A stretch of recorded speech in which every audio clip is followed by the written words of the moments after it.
திமுக நடத்தியது வைர விழா அல்ல, வயதானவர்களுக்கான விழா என மத்திய இணையமைச்சர் பொன் ராதாகிருஷ்ணன் விமர்சித்துள்ளார். கன்னியாகுமரி மாவட்டம் மார்த்தாண்டத்தில் செய்தியாளர்களை சந்தித்த அவர் இதனை கூறியுள்ளார். இது வைர விழா அல்ல, இது வயதானவர்களுக்கான விழா. கலந்து கொண்டவர்களும் சரி, நிகழ்ச்சியில்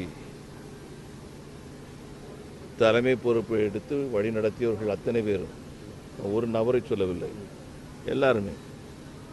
ஏதாவது ஒரு கட்சி தமிழகத்தில் செல்வாக்கு பெற்ற ஒரு கட்சியாக அதில் இருக்குதான்னு நீங்கள் பார்த்தீங்கன்னா, ஒரு கட்சி கூட தமிழகத்தில் 1% வாக்கு கூட பெறாத கட்சிகளை வைத்துக்கொண்டு கலைஞருக்கு விழா எடுத்திருக்கிறார்கள். கலைஞர் அவர்கள் போற்றப்படக்கூடியவர். அவருக்கு வாழ்த்துக்களை நான் சொல்லியிருக்கிறேன்.